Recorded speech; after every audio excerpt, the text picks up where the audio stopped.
Hello, everyone. Welcome to another edition of Talking Points, our third edition, and this is Against All Odds.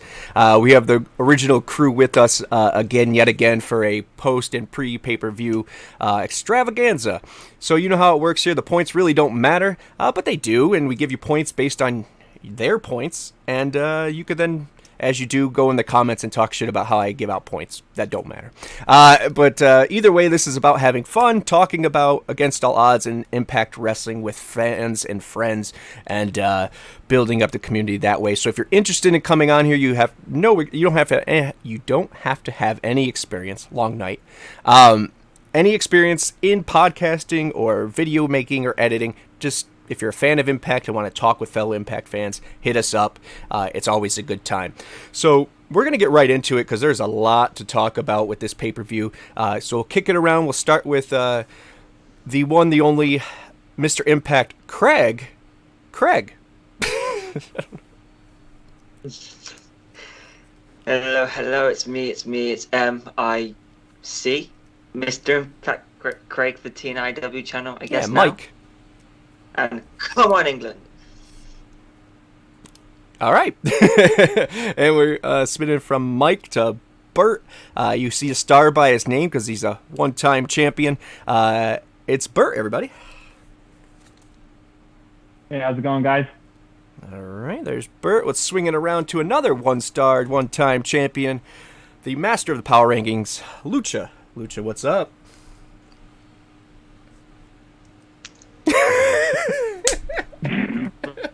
Is that your Ethan Page? Oh, man. And last but definitely not least, the prodigal son, Misery Eater 101. It's Cody. What's up, Cody? Good morning, everyone. That's right. Cody is in nap time. And I guess that's a great way to segue. We have Cody and Burt both in California or West Coast. Craig, who's across the pond, and Lucha, who's down south. And I'm up north. So I apologize about any size movement or breakups here. We're doing our best to get it right, but we are from here, there, everywhere. All right. Let's start. We'll go right in clockwork. Dude, my brain is shattered. Last night was a mind fuck. Let's just say that. But let's get right into it. Craig, let's start with the opening match. Let's go into that and work our way into grades and all of that stuff. But let me hear it. Sammy and Tommy, I know a lot of people weren't super excited about the pairing. Maybe that was our own hype. Since it was announced 10 minutes after they said find a partner. But either way, for better or worse, it was Sammy and Tommy versus the Good Brothers, with the Good Brothers taking the pin here.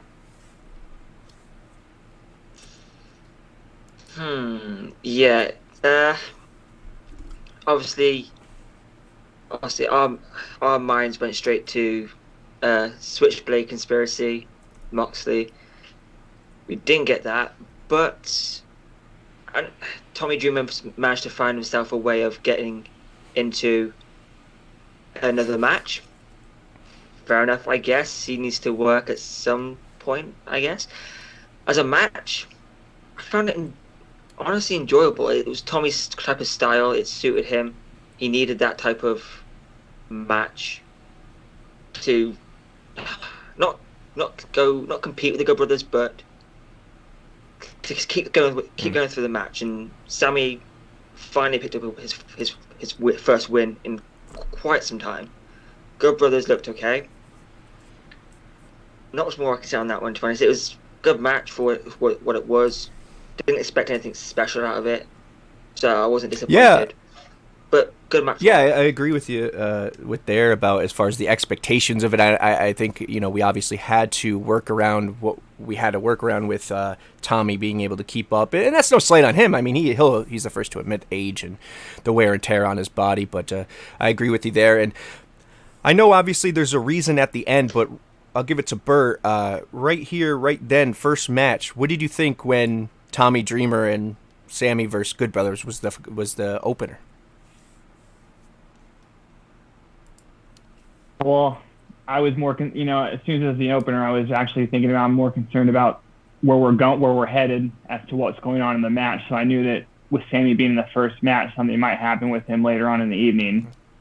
As opposed to the match, I think we should start calling, and anytime someone says mystery partner, I think that's Tommy Dreamer to their name, because anytime someone says mystery partner, it's Tommy Dreamer.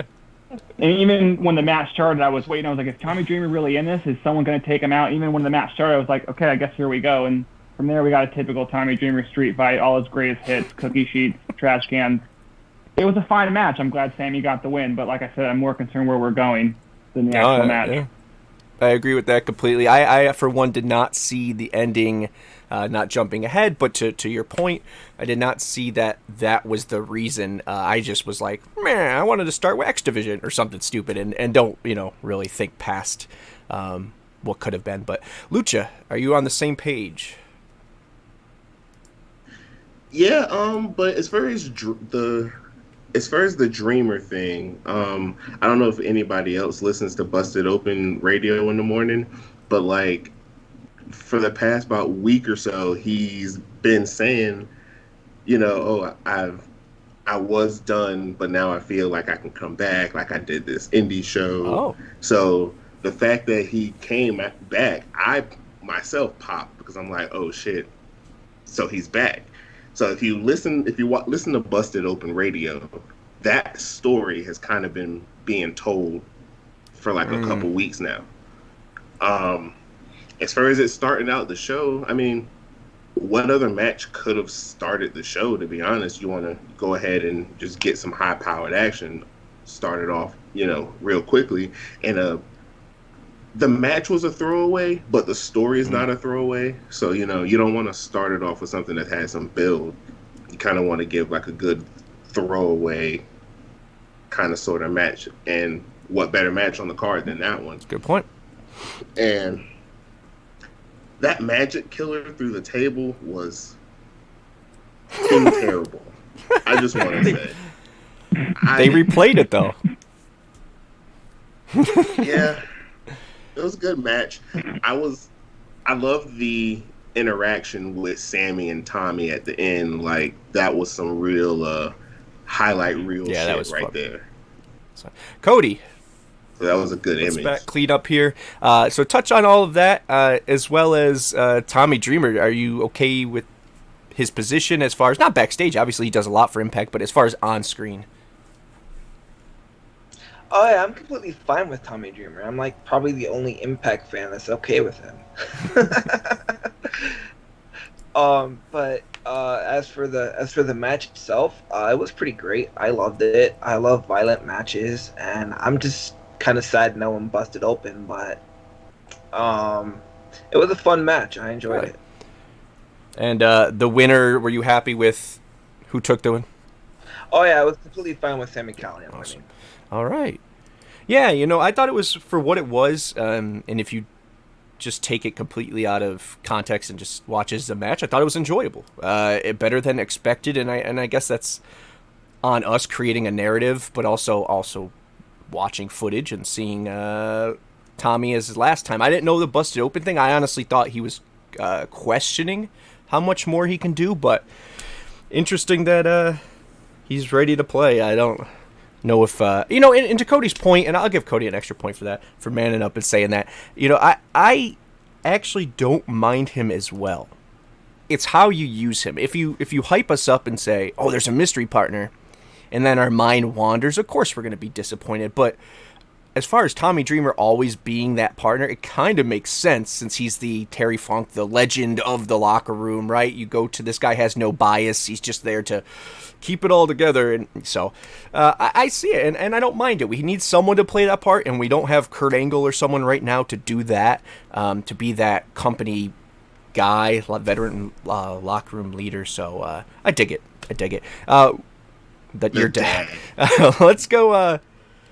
Let's go backwards here. Let's start with Cody again. Cody, next up was Joe Doring taking the victory over Kojima. Honestly, this match wasn't one of my favorites. It was a good match, but I don't know. I can't say anything else because people listen, but it wasn't one of my favorites. But it was still a good match. I just don't like Joe Doring. Like at all? Well, I think with Morrissey, I still haven't seen anything that I actually particularly like about them. Okay. Are you a the bigger the wrestler, less you like them, or is it just a style thing? I think right now it's a style. Okay. All right. All right, Lucha, why don't you follow up on that? Here's an extra point. Well, to do a complete 180 from Cody, I actually really loved the match. It was probably top 3 in my matches as far as like the matches of the night. Wow. Real stiff. I was surprised Joe, because we talk a lot about how Joe's in terrible shape through years of wear and tear on the body, but they were able to put together a real old school strong style Japanese match. That spiral bomb, oh my god, he almost lost him.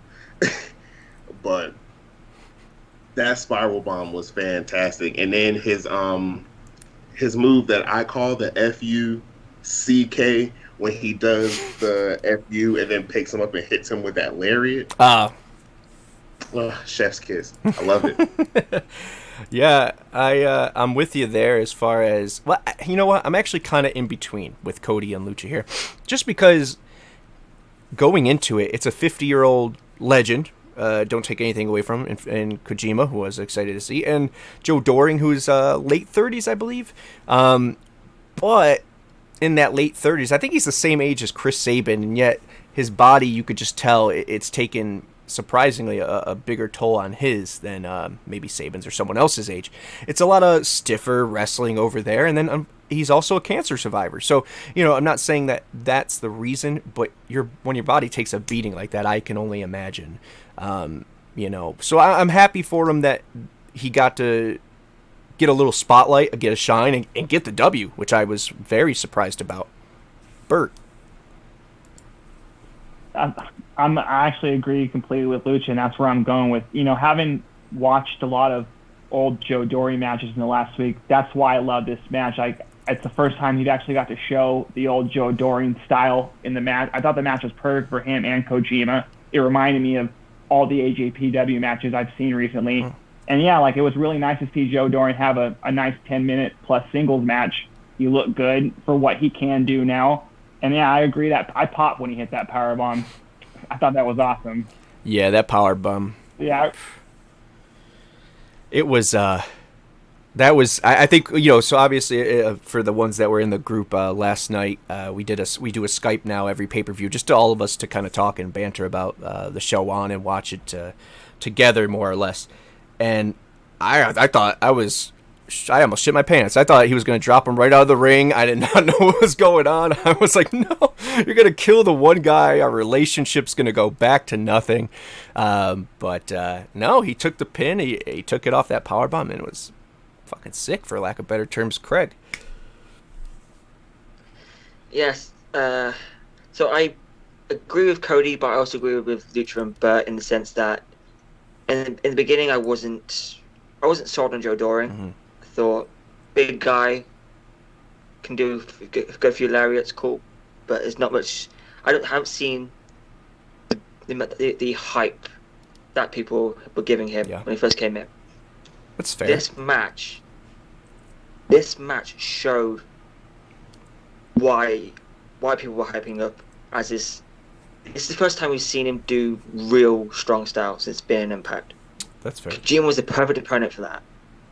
Obviously, their history is incredible, but I mean, in terms of the match itself, just wow. I mean, Doring looked incredible.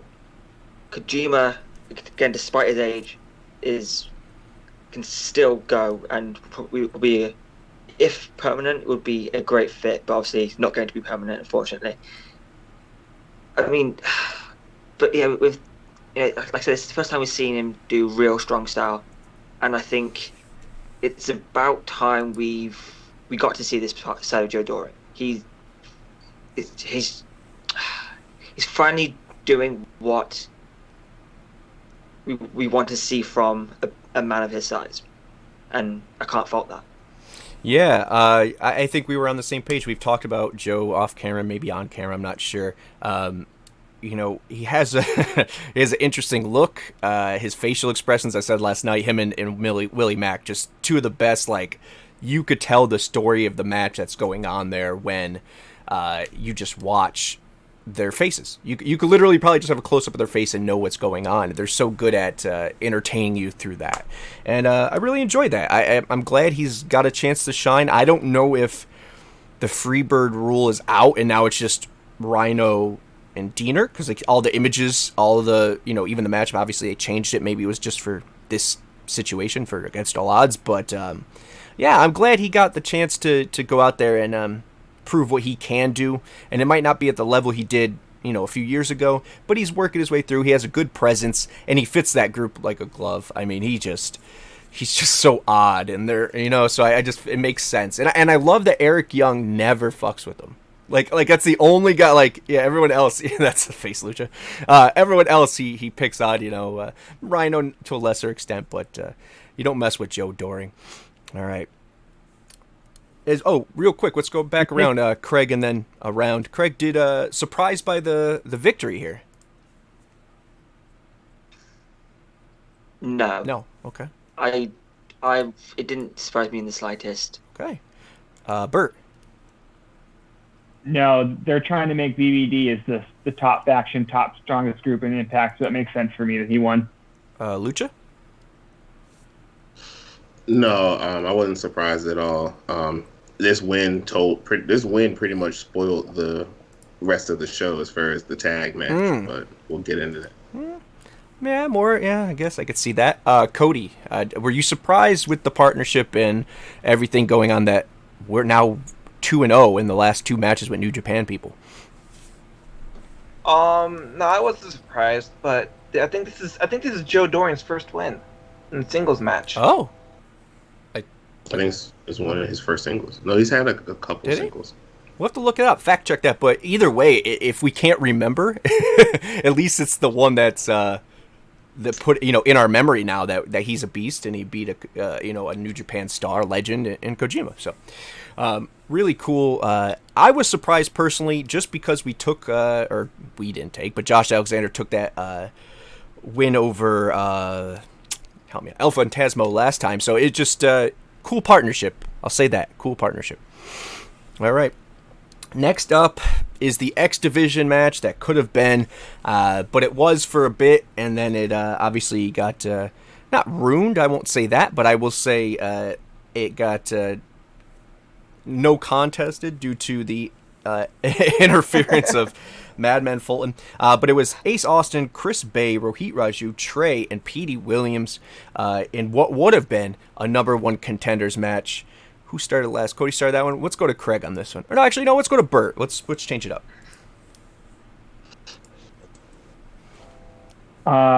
This is just another X Division match that further cements to me that I'm convinced that you can just take any random X Division 5 people or anybody and put them in a match and send them out there and they could have a possible match of the night. That's just how good the X Division is. And I'm not usually a fan of 5-way matches, but last night I thought that was, despite the ending with a banger, everyone in that match looked good. Even the older guys like Rohit and Petey, they seem to not age. They looked incredible. But, as with lately, my eyes were pretty much focused on Chris Bay and Ace and Trey. I just think the chemistry they have between each other when in the spots that they were in the ring together were just amazing. And they just really stand out in matches like that. You can really tell it they're going to be big stars. I can't argue it there. If I could get my points right, I'd give you more. There we go. Lucha, are you on the same page? Obviously, I think we've talked about this, but for the sake of the show and the listeners, Ace, Trey, Bay, I mean, they can't do any wrong. Yeah, no. That's normally a recipe for success. But I will say this: I don't care what anyone says, was Rohit Raju. His sequence was fire, on point. Like, that man took that match over for a smooth 3 minutes. Like, not even doing cheesy heel shit, like actually kicking ass. And it was beautiful. I loved it. As far as the ending, if you won't say that Madman ruined it, I will. Because I was highly upset. Okay. Oh, Jesus. When he popped up out of nowhere and took out Trey. Like, well, here comes Here comes more bullshit. But Okay. up until Madman, it was a damn good one. Okay. Cody, let's continue on that. I want to give you and everyone can have another second when we go around to talk about it. But were you upset with the finish? Obviously, talk about the match as well, your opinions on that. But also, is what this is probably leading to, is that worth the no contest here? Once. Oh. Never mind, go ahead. No, Cody, you go. We'll just swing back around. In my opinion, the match was pretty great, and I was completely fine with Madman Fulton. It made the match a little bit more interesting because it was a no disqualification, and they said at the first beat. So, but the whole no contest thing, it really adds to the storyline of something interesting because now there's no contender. Slammiversary is coming up, so it could be an Ultimate X match, or I think it's going to be a King of the Mountain match. Other than that, I thought the match was great. I'm completely fine with the no contest. Cool. Bolton looked amazing. Yeah. He they're for someone who, I don't know if he just signed an extension or what, but they're finally giving him his due, and he's running with that because he looked like a beast. And I'm not a big fan of when people stand around spots or the big guy's got 10 people, but fuck it, that was cool. That was cool with it. Craig, are you in the same realm with us? Try to hit all the points, and then we'll swoop back around to Burt and Lucha for their opinion on what this could lead to. Just quickly, that was Joe Doring's third singles win in Impact. What? What was that? Third singles win. Well, I'll give you points for knowing that or looking that up. Wow. Did he just say what I thought? Win in Impact. Oh yes, that was his first win. No, Doring's third single win. Oh, third single win. Wow. Wait, Did he beat Diener? That sounds about right, actually. I think so. And then that's before Diener was Diener, and then. He beat Shogun. He beat Shogun on Explosion, and he beat Jake something on Impact, and then Kashima. Okay. Kashima. All right. Yeah. In terms of the X-Division match, I loved it. It was such a good match. I mean, like you said, Bay, Ace, Trey, even PE, even everyone in that match put on an incredible fight, and just where it all gelled together. The X-Division is flawless. I can't think of a single issue with the X-Division right now. But in terms of the finish, I wasn't mad Fulton got involved. I actually liked that. I thought that made it more interesting and made Ace seem more like the heel he is. I've got no problem with that. I have a problem with the no contest. I think it was stupid. I don't like it when a no disqualification match ends in a no contest. How that shouldn't be possible. Obviously it's not as bad as the Seth Rollins and Fiend Hell in a Cell match, but it's still bad. For me, it's on the level of the old school rules match between Jake Crist and Sabu. That it was just stupid. It made no sense to happen. Good point. Gave Cody an extra point for that too, because it's a great point. I did not know, honestly, that it was a no DQ and ended it in no contest. That just seems. I'm gonna give Burt and Lucha a second as well to answer the question as far as what this can lead to, and what we're suspecting. And as Cody mentioned, and I think he's correct. But if you have a different opinion or the same opinion, is the no contest worth what we could possibly see at Slammiversary? Burt? It takes a lot for me to hate an X Division match, and even with that finish, where I think we're going, either King of the Mountain or Ultimate X, I'll take either or, and I could care less if that's where we go. I mean, if that's where we're going, I'm all for it, because those are two of my favorite matches, and to get them in with an X Division setting, I'm all for it. Lucha?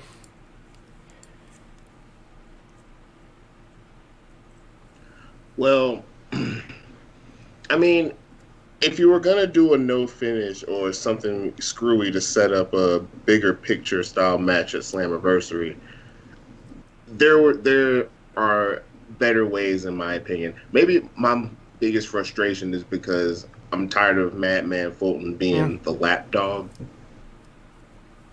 and like for me, if I had the pin, the best way to do it would have been when there was that submission train going on, and then everybody just tap out at the same time or some shit, and it's like, Okay. oh well, who won? That would have been better because you don't really see stuff like that. So for that match personally, where we're going for that being a necessary evil for what we're going to for Slammiversary, King of the Mountain. I'm for it, but there's better ways we could have got there. The only thing I will say about Madman, and I get your guys' point on that, or some of your guys' point on that, for this to go to a Ultimate X or Slam or a King of the Mountain, which I firmly believe, I misspoke last night. I think it's going to be King of the Mountain. Too many references, too many winks. But King of the Mountain has something that other matches don't, and obviously it's the cage. So, the penalty box cage. What other way to keep a madman down, but maybe locking him up and throwing away the key there? So, I know obviously the people who get pinned have to go in there as well, but that's also, the penalty box having more than two people or more than one person is a pretty interesting thing, and to have Madman be the person in there, it's better than a cookie on a pole match or whatever we had at our Shark Tank match. That shit, does anyone remember that? Robbie's cookie. Shark Tank. Put her in a. Hated it. It was horrible. Cookie. Good lord. Robbie and Cookie. Oh, okay. That cookie match. Yeah, okay, yeah. Cookie, yeah.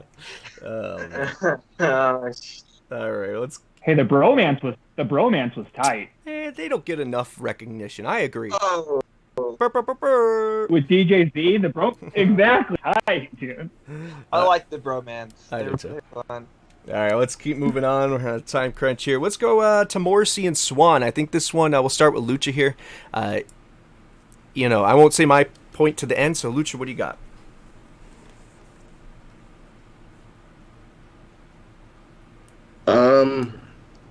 I was weirdly excited for this match. I don't know why. I'm not sold on Morrissey, but I'm not not sold on Morrissey at the same time. It's his name.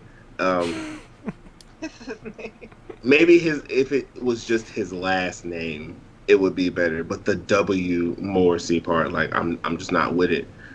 But anyway, it was a good match. Surprisingly good. He probably literally killed Rich Swann. Yep. I don't know if they were able to scrape his body up from the mat after that jackknife spinning power bomb. What was this? The Night of the Power Bombs? Against all power bombs? That was the name of the show. For it. I swear it was. But yeah, I was too. I liked it. She was gonna win. There was no doubt in my mind that Morrissey wasn't gonna walk out with the dub. Fair enough. Cody. Okay, this match was freaking insane. It was one-sided though. Like, Mercy was built like a beast. Yeah. So, one thing confuses me though. I'm probably gonna get off topic right now. Is they haven't mentioned Rich Swann's loss. They completely forgot the whole match happened, and that's the part that confuses me. Yeah, like, they definitely just kind of moved forward. Yeah, they kind of just erased it from history because he knows, and he hasn't even talked about the match yet. So I was like, wait a minute. But the match itself was pretty great. I loved Morrissey being a beast, but I wish he would do more wrestling moves instead of just being a brawler, violent person. Yeah. So I just thought Rich Swann looked a little weak in this one, so I had an issue. Fair with enough. that. I mean, that's a great point. I was thinking about it myself because, yeah, they put in the video package with Moose and about the heavyweight title, but Rich was no part of acknowledging that. He's like in his own universe right now, and it's a great point, Cody. I mean, it really feels like it's not that they're not acknowledging it, but Rich is sure as hell ain't. Like, he's just moved on with his life. Like, he's just back to dancing, and really weird. Craig, where are you at with that?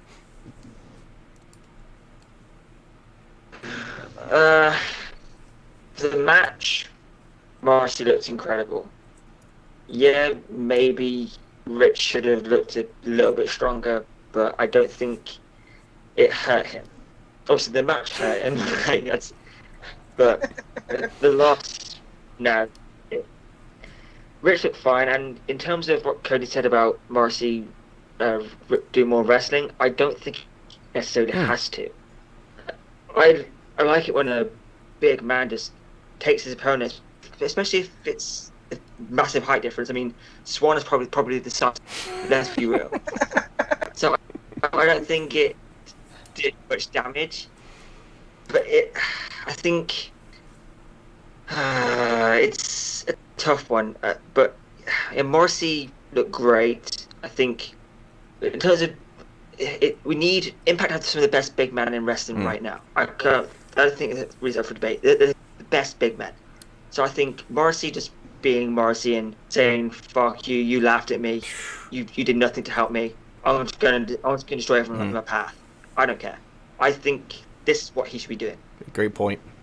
I that promo sold. I wasn't wishy-washy on him. I was excited about him. The only thing I'm wishy-washy on is the fact that we've heard it's not a full-time contract as far as more than whatever dates they've set on in the short term. So one, I was surprised by the victory, but two, that promo last week, man, he just about the people not calling 911 and taping them, and the society we live in and the fans not being.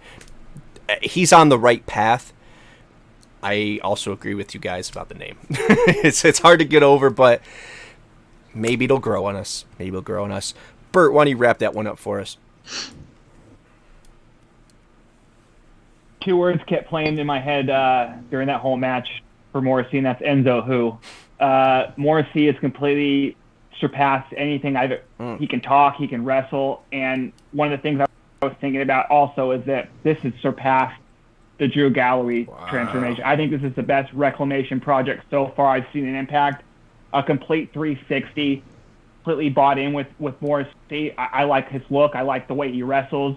Also, I hope that after Joe Doring passed him in the hallway, Morrissey's like, I'll one-up that powerbomb for you. Go out there and hit two explosive powerbombs because Rich looked dead after that.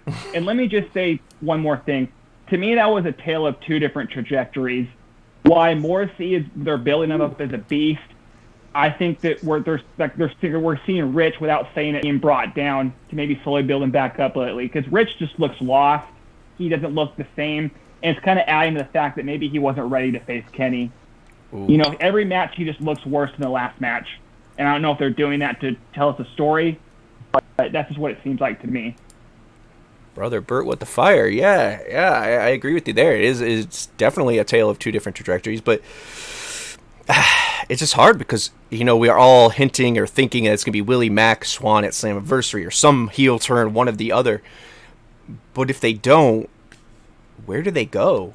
I would love to see Rich and Willie in a tag team that's just angry. To break out of their, happy-go-lucky, we think of them, and just be real like Morrissey's being. It would make sense if, there was no VBD, if Morrissey was a leader of a group of people that said, like EC3 did, just change your narrative. Like, let's change what people, so I like where they're going with him. I'm pleasantly surprised. Moving on, keeping us going. I don't know if this will be a short talk, but an interesting one nonetheless. Tenille, took a victory over Jordan Grace, who's also on a storyline, I think, trajectory here of going downhill. Let's start with Cody on this one. Cody, Tenille with the victory, Jordan with the loss, and the attitude. Where are we going? What did you like it? What do you see from it? The match itself was freaking insane. Jordan Grace looked like a powerhouse, just throwing Tenille around was freaking fantastic. I enjoyed that. I enjoyed that immensely. As for the finish, oh man, I kind of knew she would lose as soon as she was interacting with Rachel. As soon as she says, I can do this, and lost track of the match, I was like, oh, she's done. She's gonna lose this one. Are you, well, obviously you're okay with the loss. Are you, do you think this is more storyline, or is this more of... Oh, Okay. yeah, this is definitely storyline. I agree with you there. All right, Craig, let's go to you, my friend. Same thing, same question. Where are you at? I know you're a big Tenille fan, so... So, this is probably the match that I'm not interested in. It just came about on a... Oh, brother Craig breaking up a little bit. Well, There, am I back? you're back. Yeah. All right. So, this match, so, wasn't really looking forward to it. Okay.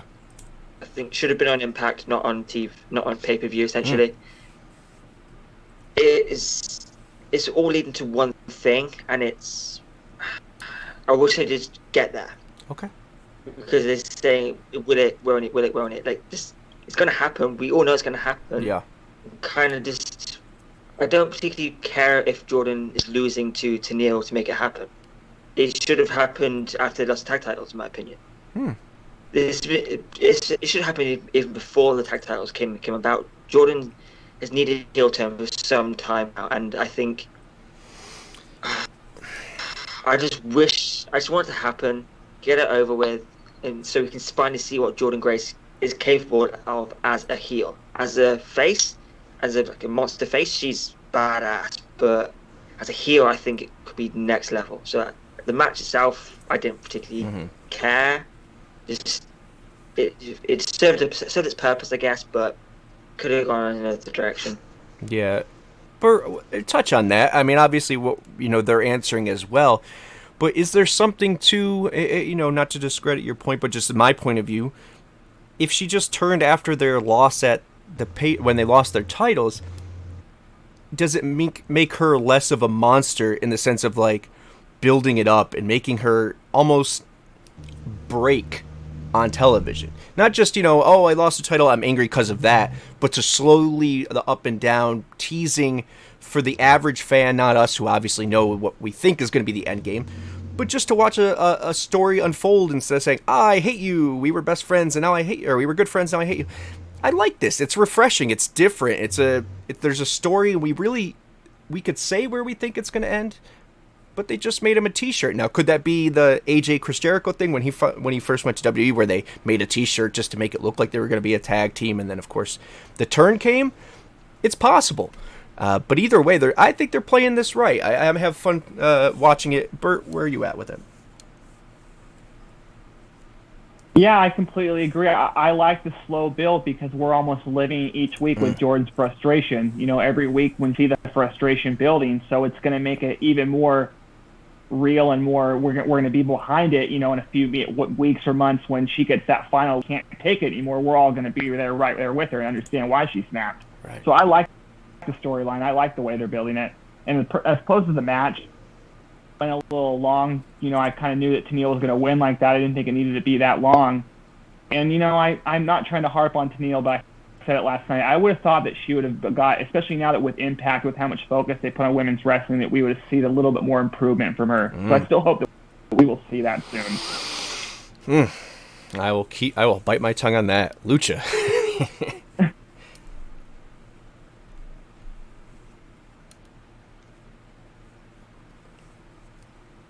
Lucha, what you got for us, bud? Are you there? Oh, you might have froze. Did we lose him? Either that, he's shocked by your answer. Yeah, so I guess I'll touch on that actually, and while we're waiting for Lucha to kick back in here.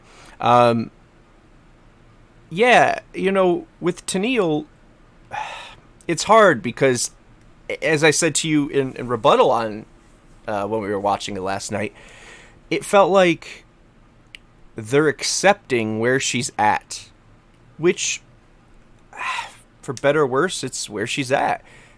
Because I feel like at the same time, her reach through Instagram, through Twitter, her following, her fans, her the notoriety she gets, does that outweigh what she does between the ropes, and what she doesn't do between the ropes? That's going to have to be something that we have to either, or it seems something that Impact is living with, and something we're going to have to as well. But who knows? Maybe the Iconics come in and help her out there. I'm going to pause this for just a sec. Actually, let's roll. Lucha, we lose him completely? Seems like it. Yeah. Or he's just messing with us. He's paused for this long. That's commitment. Oh, come on, Lucha. I'll just cut this out. No worries. There, we can get him. Let's try to chat with him here.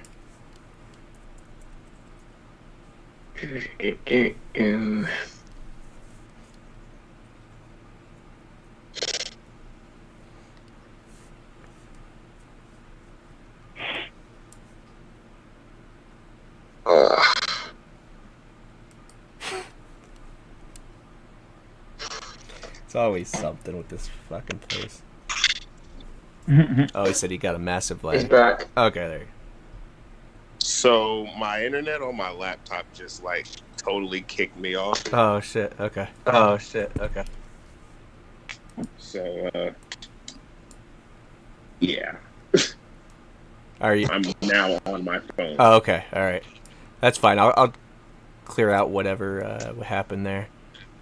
Did y'all just like cut off like right at? Yeah, you should just go right back into your opinion, and I'll clean it up. All right. So let me. Whenever you're ready. Get right. Fucking hell. Show business, right? Show business. Okay. Brother. All right, I'm about ready. So, I actually forgot that Tenille could wrestle a little bit. You know, when she was Emma in NXT and that whole thing was popping off, she was like pretty damn good. And since she's been in Impact,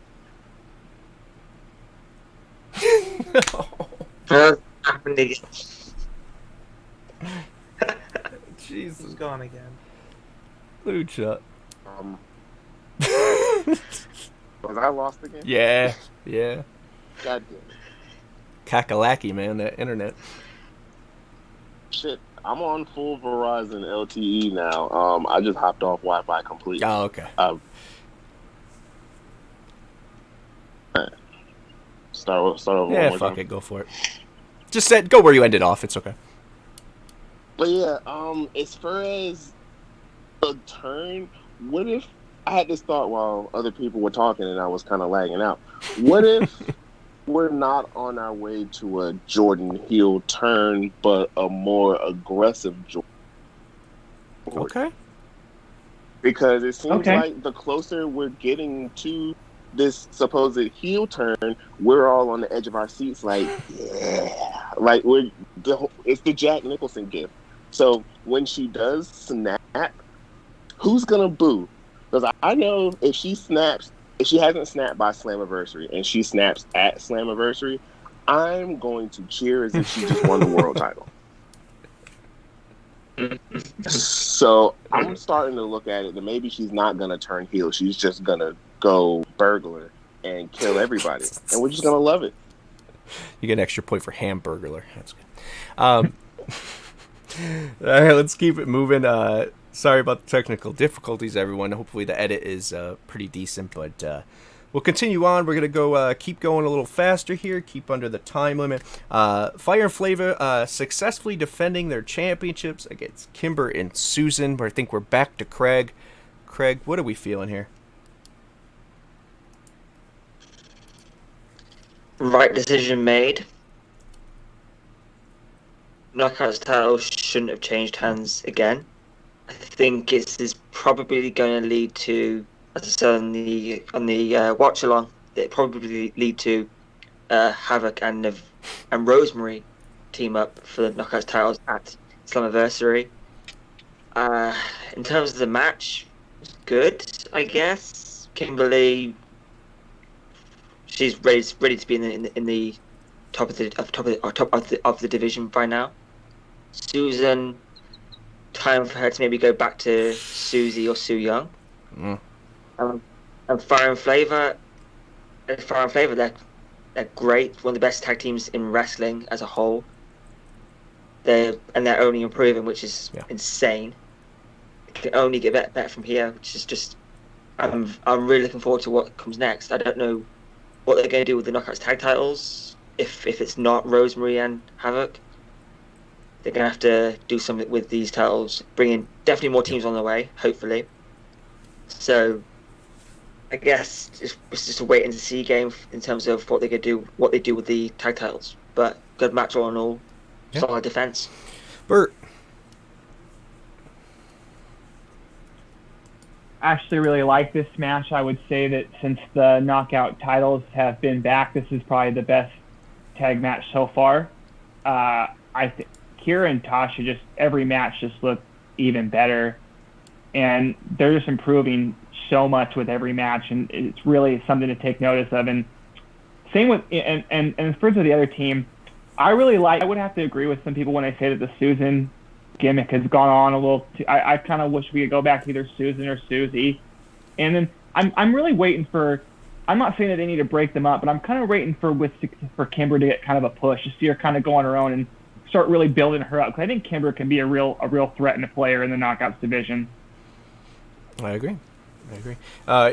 Just a quick question to play off that. If we obviously, Craig mentioned it as well, we need new tag teams. If it's not Rosemary and Havoc next, who is it? Do we wait for Iconics? What's going on?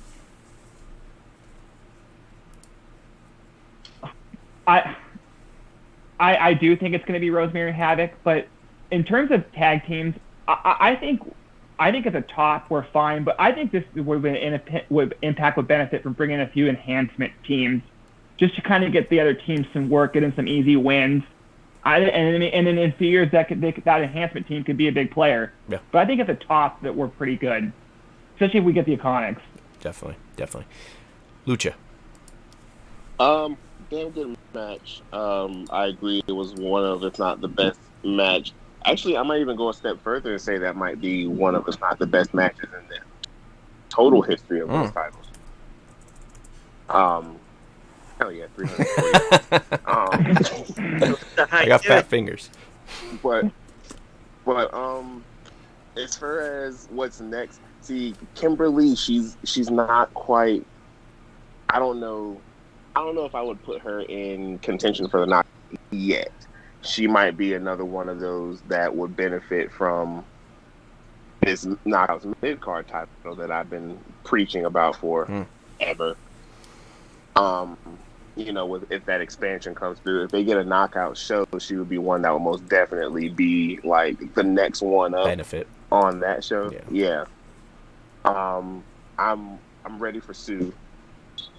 I've been ready to see how she will go from Susan to Su Young, but the more Susan sticks around, the more I have no idea how the fuck this is gonna happen. So I'm just lost. Same. Cody, where I thought the match was pretty great.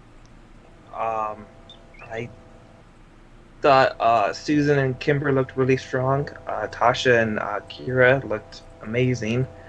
As for the direction of the knockouts, I don't know where it's going, but there's been a lot of chatter that Tasha wants Red. Oh, shit, what's the name? Red Velvet and Big Swole. Yeah, but they have a tag team name, something Red. I don't know the name. Red Swole? I don't know. No, Big it's something Red, I'll have to Big look Red up. Chili. Amazing Red? Out. No. Red Velvet? Just real quick to what Cody's saying, I would have to say that they're the most established of the tag teams I could think that could be a tag team in AEW. The team that he just named. but I just because they're not really like pushing tag teams yet. But I would say as far as a tag team, they could be a possible Are they pushing women yet? Oh man, shots fired. Cody, you want to keep on that, buddy? How did the match itself you enjoyed? Yeah, the match was pretty good. I thought it was going to be a lot slower, but it picked up really fast. And as for Kimberly, she looked great. Susan looked great. As for the character Susan, she brings a confusion character to it. Like, you don't know what she's going to do. That's fair. Throw shoes, complain, talk about rights. It's a fun character, but I think people hate it because it's a Karen character and everyone hates Karens. Fair enough. So if she's getting hated, it means she's doing her job very well. I know you could. Go away, heat. Yeah, I mean you could say that heat works in different ways, but if people are annoyed with her, then that's the point, right? You want to see her get beat up. Now, yes, there's that part where you're like, no, this is just bad, but I don't think we've hit that part with her yet. It's not great. It's not my favorite thing, but I would love for her to get her ass beat until she turns into Sue. like I think that's just pummel her until I don't know. All right.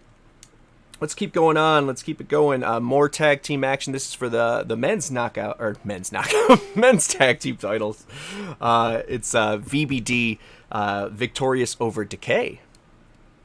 And we left. Who started that one? Craig did. So we're going to Burt. This is another match I really, really like, just for multiple reasons. I thought Decay just continues to get better. I really like this version of Decay. I think Black Taurus was an excellent addition. Crazy Steve, it's a lot better this round than what I ever remembered him being.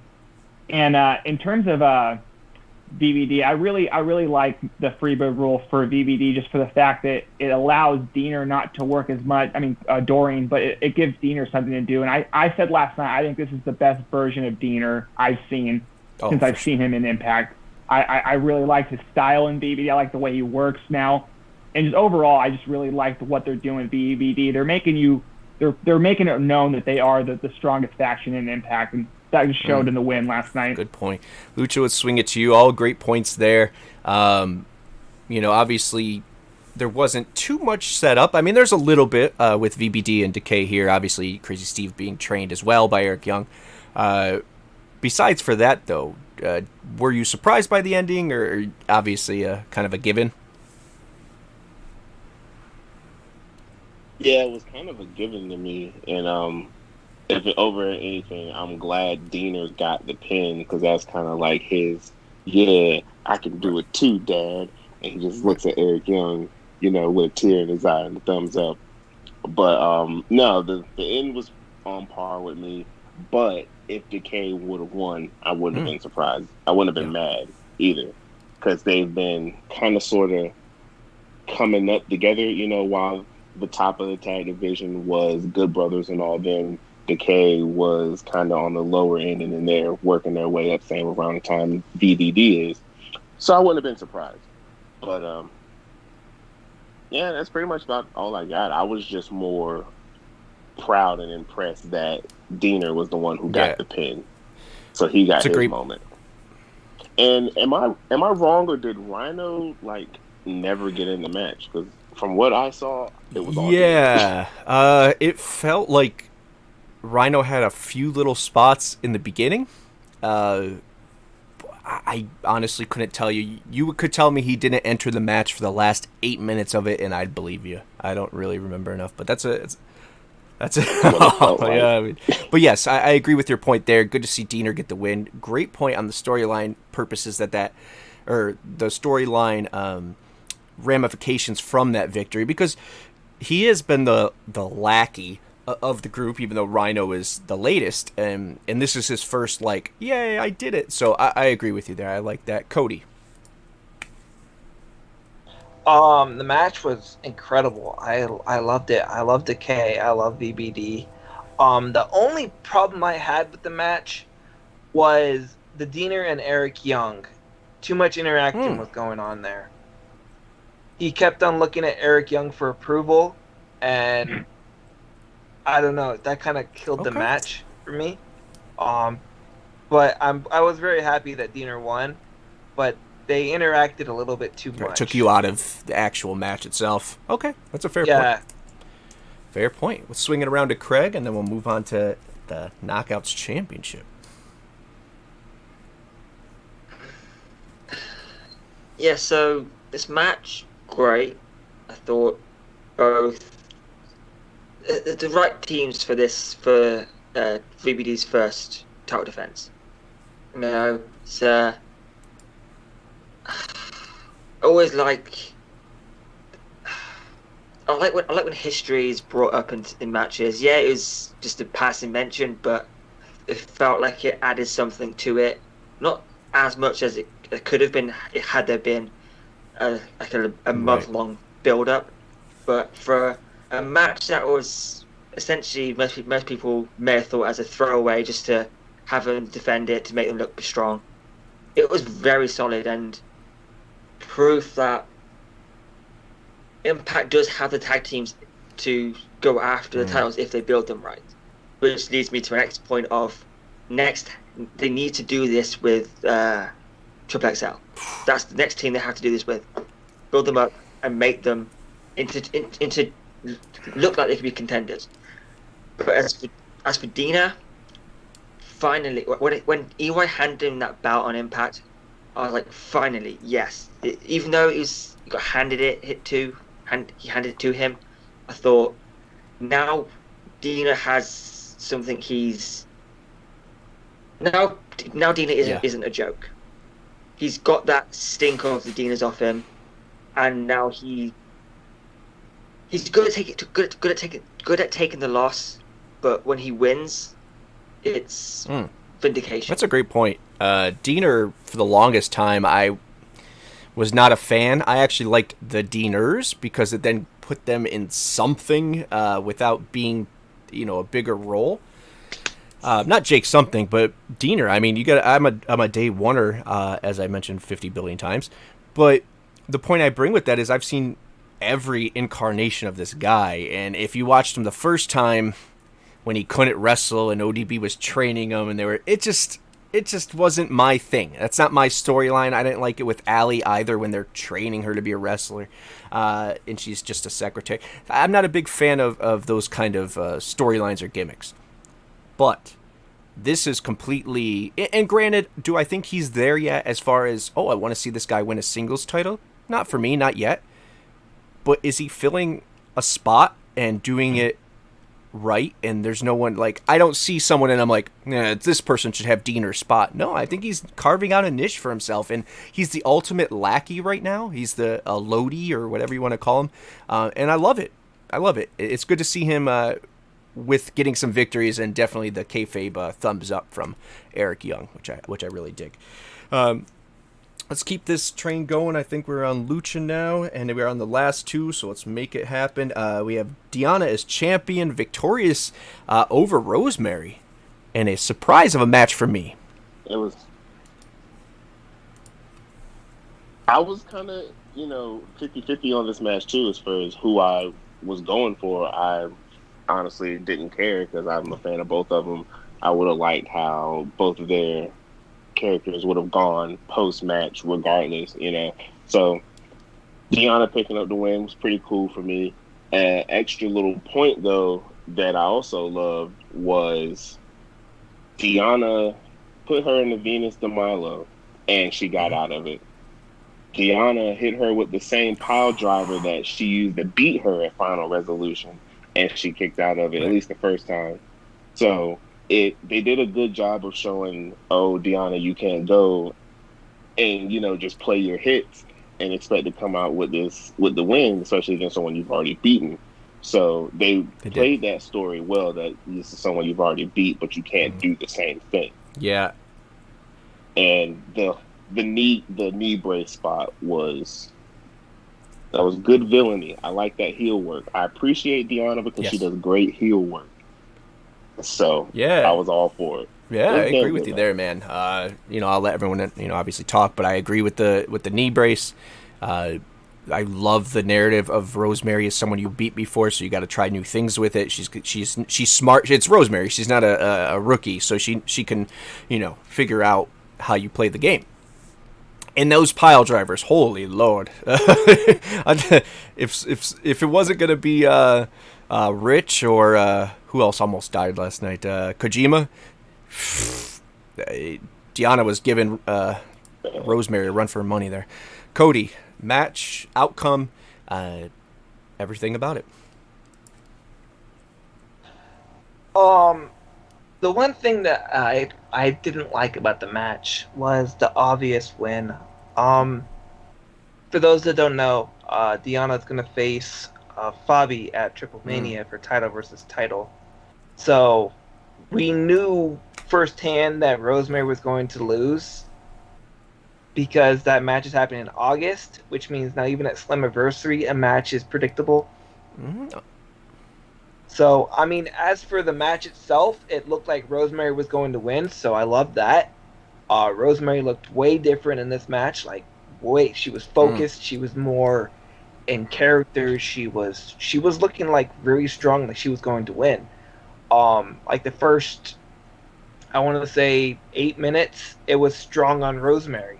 Like she was taking Deanna to school. As for the outcome, I was pretty obvious on the outcome. Cool. Yeah, no, I agree with the outcome being obvious. And the Triple Mania thing, I give you extra points because obviously I didn't even think about that going into it. Could she have lost it and then won it back? What would be the point? Then she has, 2 quick losses and then 2 quick regaining of the titles. I was more, I don't want to say shocked, and that's no disrespect to Rosemary, but as Cody mentioned, this looked like a different, motivated Rosemary. And not to say that she hasn't been motivated, but people have personal lives, people have injuries, people have different things in where they're at, and I know she feels, I think she mentioned recently in an interview, she feels the best she has in a long time. So we really saw it, man. I don't know how you guys felt about it. Craig, you're next up, but touch on that as well. Were you surprised by, not the outcome necessarily, but the quality of the match? Or should we be used to that with Deanna getting the best out of people? Yeah, so in terms of Cody's point of the match being predictable, I don't think it was necessarily that predictable. Yes, the Knockouts title and the Reign of the Reigners title would be on the line, but this doesn't necessarily need to be Deanna as Knockouts champion. Rosemary has a history of AAA. She's obviously been there before, so, and also also they can always do the Fabi Apache match without the Knockouts title on the line. Impact and AAA have a history of having the Knockouts title and the Reign of the Reigners title picture, yeah, but it can always do the matches separately. It's a working partnership, so there's nothing wrong with in terms of that. In terms of the match itself, I mean, I knew there was no way Deanna was losing. Regardless of the AAA match, Deanna isn't going to lose to Rosemary. Rosemary's good, but she's not. When Deanna loses that title, it needs to be to someone big. It was going to be to Kylie Ray, which would have strapped the rocket to Kylie Ray instead of They need that on someone else, and it's unfortunately not being Rosemary. Rosemary is someone there to help get that person to the next level. She isn't there to be that person, unfortunately. Not anymore. A few years ago before her injury, yes, absolutely. Since her injury, can't see it. But next, they need to find someone they can strap that rocket to their ass and send to the moon. Yeah, that's a good point. Obviously, we thought it might be Taylor. Moving on here, obviously, we don't know what happened. I haven't got any word as far as if it was a intentional or it was a flight or a COVID issue. Not with her, but just as far as getting here and travel. And she also has kids, so there's a lot going into that. And I think. And she works at Sunglass Hut, right? Isn't that the? the narrative everyone put on her for the longest time. Jesus Christ. She's a working lady who is multitasking many different things. I doubt it has anything to do with anything besides that. That she just, I mean, she's got a lot going on. She's got a lot going on, and obviously travel isn't the easiest under these circumstances right now as well. Burt, why don't you wrap that one up for us? Just to your guys' point, maybe not right now, but I personally think that was the best Rosemary looked since her title reign. I actually, the whole time, I was like, this is the Rosemary that we've been waiting for. The Rosemary that actually looks like a threat again. There was a bunch of times in that match, even if you want to say that you didn't think she was going to win, I thought Rosemary could have won. She looked really good. This match was a lot better than I thought it was going to be. And one more point, I'll just have to say that, I haven't been watching as long as you guys, but I would have to say, going into the history, Deonna has to go down as one of the best, maybe the best signing Impact has ever made. The matches that they've gotten out of her in the short time that she's been there, and just the impact, excuse the pun, that she's made has been incredible. Like, every match is big time with her. Both of her reigns have been big time, and the way that she carries herself is a big time money champion. Just everything about Deonna is money to me. Hard to argue that. As far as biggest signing, you're hurting my heart here because Kurt Angle is still.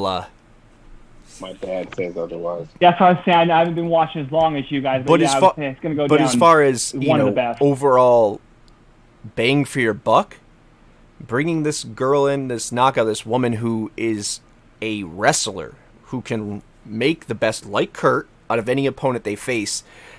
And I couldn't even tell you if she is making $1 a match or $1 million. But whatever you're paying her, you are getting your money's worth, because she is just the female Josh Alexander. She can make anyone look good. I want Jordan to be the female Josh, but we gotta wait. All right, last but not least, it is the championship match that everyone was talking about. The reason I'm yawning, I was up too late, trying to just wrap my brain around a lot of people's opinions. I think Cody is next up. Am I wrong? No, I'm right. Kenny Omega keeps the championship. I'll let you guys bring up the points, so I'll just say that. Kenny keeps the championship over Moose at Daly's place. Thoughts? Okay, so I have actually a lot to talk about this match. This match was freaking amazing, but this all the way goes back to AEW doing the thing with the Young Bucks.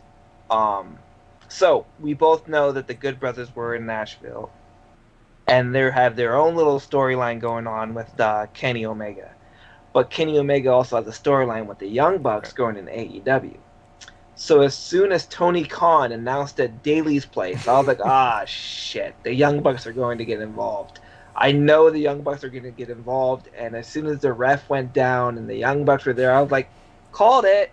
I knew it. So it was great to see it. It was great to see the Young Bucks on another Impact broadcast after so many years. So, and then with the whole nod, hey, it's Jeremy and it's Max and Jeremy Buck at the camera. I was like, that was great. So people were upset that the match was ruined, but I thought the screw job was fantastic. It told a story. It was amazing, and I just can't wait to see what Moose does to recover from this loss. I'm there with you. Craig, let's your last point on this. When I saw Brian Hebner get hit with that spear, I was like, shit. No. Then, of course, out come those Young Bucks. Then, I think the Young Bucks super kicked his reception there. Like those Young Bucks. They are just Bucks. Just no. In terms of the match, it was probably better than Kenny vs. Rich by a mile. There's no doubt in my mind. That match topped anything Kenny's done in Impact so far. Moose looked like a star. I mean, I am very worried that that's like a one and done for Moose in terms of world title opportunities. We don't know where he's going, or we don't know if he's sticking around. If that was it, Impact really screwed up. And in terms of, the whole thing with Don and Scott and Sammy, that was so well played out. That was just amazing. I mean, Sammy is one of the greatest heels in Impact and in wrestling right now, but he doesn't feel like a heel because he just wants to beat the crap out of people. And that, I just wish Sammy would have landed that baseball bat spot to Kenny. I just wish. And I can't wait to see Sammy show up on Thursday no matter what. And that's if we don't we don't see him first on Wednesday. Is that when is Dynamite Wednesday, Friday, Saturday? What this week? He's Friday. It's Friday. He said, yeah, he said that I'm showing up on Thursday no matter what. Thursday, Friday. Let's hopefully he Burt, make your let's swing back around and let's save my point for the end, Burt. What a match. And going back to Craig's point, while during the Rich and Kenny match, it seemed like that Kenny was toying with Rich. This whole match with Moose, it seemed like Kenny was running out of options. He did not know what to do to put Moose away. He looked like he was trying everything possible, and it's one of those matches where even the loser looked better, and even I think Moose looked even better. Like he hit the top rope Spanish Fly. He continued on the big tear he's been on the last few matches, and yeah, I know where we're going, but I personally think this is the best that Moose has looked. And then in terms of the end, it was nice for the Young Bucks to join us after it looked like they were at a Jimmy Buffett concert, or they were going to a Jimmy Buffett concert. I don't know. They must be carrot heads. I don't know what's going on with that. You kind of knew that they were going to be involved in the match, and then at the end, with Sami Callihan, I'm just waiting for going to the weeks when we're like, wait, what's Sami Callihan doing here? He bought a ticket. He's allowed to be in the building. He bought a ticket. I just can't wait to how they get Sami in the building over the next few weeks. It's going to be entertainment. That's how he's going to get there. So I'm all for it. Button and he just transports. Yeah. Lucha, your thoughts on this? All right, I'm gonna make it real quick because I'm like on 1%, so I know I'm not. You're not gonna win to the end of the video. It's points. That's fine. It's fake. That's you know good. that. I tanked. But it was a damn good match. It was way better. It was Impact presented Rich Swann to the masses in AEW. Everything Kenny tried to do to Moose was like, nah, I'm a little too big for that, bro. So,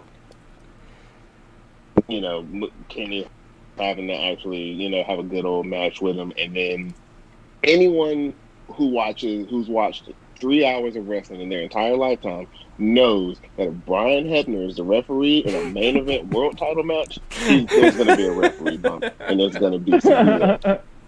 You just best know bump in the it's going biz. to happen. So I saw that exactly. I saw it coming a mile away, and the whole Sammy getting fired thing. I don't know what's going to happen. I don't know, but I'm here for it. I kind of wanted more than Kenny to get the baseball bat. I kind of wanted Don to get it so he can get like round 2 of that beating he got up in Canada a few years back. I think that's might be the payoff. Yeah. Oh. And Moose, as far as Moose, this being his last shot, I don't believe so, because he can say that his match was, interfered upon, and Scott was there to witness it, and Scott's like, no, he's deserving of his title match. So we're gonna get a good old 3-way here in July, and we'll be there, which will be wonderful. We'll end you all off on a second place finish. We'll get to the winner in just a moment, but yeah, obviously add in points here, guys. We're gonna wrap this up. Obviously, we talked about a lot. But as far as your guys' point on Moose looking the best, I thought he did. Not only in shape, I mean, he looked when he came out to the ring, and Tony Schiavone kept talking about what a physical specimen he was.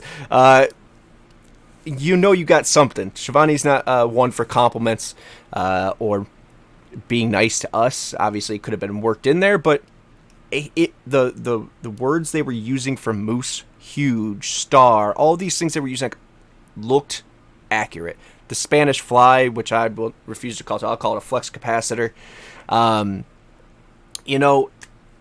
the things Moose is doing, I thought were great. I agree with all of you as far as it made Moose look big. Kenny couldn't do most of his moves unless the Young Bucks helped at the end and all this.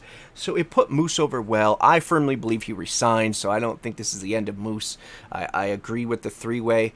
Or something happens in between then and it's just Moose and him, Kenny, and maybe Sammy and Don mix it up in a bat match or something crazy. Who knows what could happen, but a lot of things off this. I saw Cody's hand up. I do want to get back to Cody. You had something to say, buddy? Yeah, I didn't have a chance to talk about the Sami Callihan stuff. I thought it was great. Obviously, the whole teleportation thing works in his favor.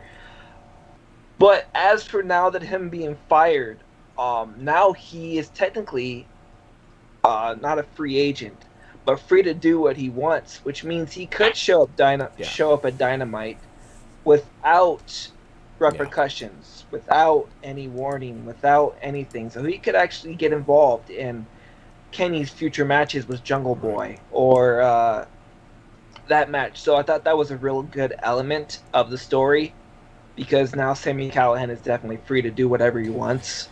So it's like that time in WWE where they handed an ironclad contract to Big Show, so he can go, so like Big Show can go on a rampage and not face any repercussions from it. So it's that kind of similarity to the whole Sami Callihan thing. So now he's free to do whatever he wants. I like that. And for something that I saw online where a few of in our group chat as well, calling it a predictable pay-per-view, and obviously we saw some of the results were predictable as well, but there's nothing wrong with that. We are on the road to Slammiversary. I know it could be a wasted opportunity in some people's minds, but let's remember, this is a free pay-per-view that was on their on their app. And it still was quality up from top to bottom in my eyes. There was nothing I really rolled my eyes at. And I thought everything really helped the momentum of setting up Slammiversary. Just because it's predictable doesn't mean that now Slammiversary is going to be. If anything, to Cody's point, I feel like because he's fired and because Moose lost the way he did with the Young Bucks, there's all these different things, and that's just the main event. But there's all these different things that have sprouted out because of what happened throughout last night. So the road to Slammiversary to me just got better, and we're in store for something really good, and for pretty excited about that. So let's get to the winner. I know we're behind on time, so I do want to say this before I kick it to him. Does anyone, show of hands or just a yay or nay, does anyone have a problem with Sammy being in the first match and teleporting to Jacksonville? I saw a lot of people complaining about that, and to me, what is that, about a 2.5 hour difference between beginning of that show and end of where Moose, he could have came in and where he did come in. So it's like 2.5 hour private jet to Florida from Tennessee. That's legit, right? That was the genuine complaint that Sammy teleported to. People are aware that these things are pre-taped, right? Like they don't deny it. They don't say, "Oh, we're live," and no, it was pre-taped. No, I think that's a crazy thing to jump on when it's. I like to suspend my belief, and just like I believe Rick Rude was on both shows as a kid, and just how I believe that a drone can transport Matt Hardy, I believe that Sammy could be in there at the same time. So I'm fine with it. It's wrestling. I had fun. I love the teleportation gimmick. When Matt and Geoff did it was fantastic. They did it great, where they just touched a drone and they can go anywhere they wanted to promotions. Sami Callihan just touching his phone and teleporting. It was fantastic. Yeah. It fits his glitching character. So people hate it because they don't understand it, and that's the AEW fans because they're not familiar with Sami Callihan. So him showing up like that, like, oh, what's going on? Right. Like, well, that's Sami Callihan. That's who he is. He can just pop up anywhere with a baseball bat and wreak havoc. It does, and that's the thing is that we watch wrestling, for different reasons, but the best kind of wrestling is the suspension of disbelief, right? Of, you don't know if it's real or not. And I agree with that. Shoots are cool. But when you work in something where you're going into it or excuse me, as a fan going into it, and you're saying, "Oh, I love the suspension of disbelief. I love watching this because I know it's fake, but it's not. The athletes are athletes, and it's fun, and it's a camaraderie." Where in that, when you're admitting that this is a show, are you saying, "Well, excuse me, teleportation is just too far here, sir, but the Undertaker could throw lightning bolts. DDP is a stalker and borderline rapist, and he in WWE, and now he's in WWE in the storyline." Yeah. During the Invasion angle, he was stalking Taker's ex-wife. So, Oh, I thought you meant like his legit. no. Don't. But you know what I mean? And now he has a job and everyone loves him and he does yoga in real life. Like, it's a fucking show. It's a show. I liked it. I like it. Yeah. It's a crazy complaint. But at the same time, if that's what you're nitpicking, that means they did their job, because everything else you can't really shit about. So I loved it. I didn't mind the crazy ending. I didn't get to that because I didn't think Moose looked weak whatsoever. I thought the size difference did show in real life a little bit. There were some moves that looked scary for Moose to take, and they looked a little beat, but I thought it was tenfold better than Rich, and that's nothing against that match. I thought that was above average too, but this was just on a different level. Really enjoyed it. Love to see our guy go down the tunnel, which is for at least one night only. I'll take. That was awesome. That being said, I had a great time watching it. Did anyone see Invictus? I did not on watch Friday? it. No. Well, there was a ad for Impact on it that kind of spoiled this this pay-per-view. I'm not gonna get much into it, but there is a segment with Moose, and he's throwing around the Impact roster. Yeah, so I'm not gonna get too much into the details, but that's pretty much Moose isn't done yet. That was the other complaint I saw a lot of, and they messed up. They messed up with the Rachel Ellering and Jordan Grace on social media too, putting out that before the match was even happening. Everyone's like, "The fuck? What's going on here?" And obviously it played out on the night. They deleted it, and so maybe they just jumped the gun with this, and it's unfortunate. But for the small group of people that saw that before and then they're complaining about it now, just come on, guys. It is what it is. But all around, I don't want to take away from a good show. I want to give we're way over on time, so I'm going to kick it to Craig. And the winner of today, second place, Cody, right behind. I feel like his time's coming, though. Maybe next time. So, Craig, I'm going to make you big. You got 20 seconds, my friend, to talk anything about Impact Wrestling without me scoffing, rolling my eyes, or shutting you off, or interrupting you. So, Craig, how do I get you? Let's do this right way. Let's get you above everybody. Technology. Let's make you big. Straight from Worcester. Okay. Oh, I don't like that. Okay. Craig, it's your time. Okay, yeah, but yeah. See, watch Impact, because best TV show on TV by far. Even though it's not on TV over here, get Impact on TV over here. That's a big thing. And just follow us here, follow us there, follow us down here, everywhere. I guess we'll see you all for next Saturday for some more nonsense. Craig, this is why I love you. You used your time to plug us, buddy. That's so sweet. But he's right. Watch Impact. Watch us. Keep us on your mind. We have a lot of these coming up. And once again, if you are interested in partaking in this, it's fun. The points matter, but it's all just for enjoying purposes or entertainment purposes, and get everyone together and have a good time. I want to thank obviously Mr. Impact Craig. It's so weird to say it like that now. Obviously you can see him Saturdays with us live 7:30 on Twitch every Saturday except on pay-per-views.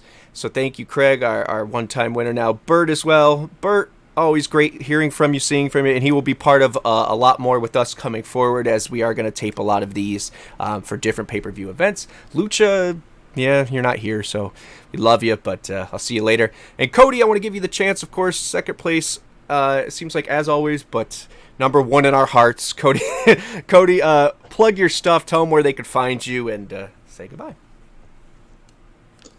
Hey, you can find me on Twitter at MiseryEater101. I have a YouTube channel where I have been kind of on the hiatus for a bit because of stress. So I didn't do my normal Thursday activities. I didn't do the pay-per-view last night. I will be back at it next week. You can catch me at A Glimpse Into My Mind, or follow me on Twitter for all my updates. Awesome. Follow Cody's been with us since day one. A good brother. Hey, a good brother. To the show and to the wrestling Impact Wrestling community. As everyone else is, thank you. Had a great time. We'll see you Saturday, and then the Road to Slammiversary begins, which will be a quick turnaround, and we'll be doing a vlog on our travels to Slammiversary, as well as maybe a show where. Wait, so who's all going? Am I the only one not going? Well, Craig's not no, going too, because I'm not going. Yeah, I wish it's I was just going. myself, Max, Lucha. I know Miguel's going. A few other guys, some other new friends we met through the group chat, but just us. Yeah, try to win those tickets. We'll make it work. I can't afford travel or lodging. Well, I got a hotel. Well, we'll talk later. Just try. Fuck it. Free tickets. What can we do? All right, guys. Hashtag Slammiversary. Hashtag Against the Odds. All the hashtags. Impact on Access TV, and soon enough we'll have one for our UK friends as we start a campaign to get their shit rolling for Impact, because they deserve it. They're one of the best fan bases out there. All right, guys. We'll see you next time. Thank you for Talking Points. Thank you for talking with us. Bye, everybody. Bye. Bye.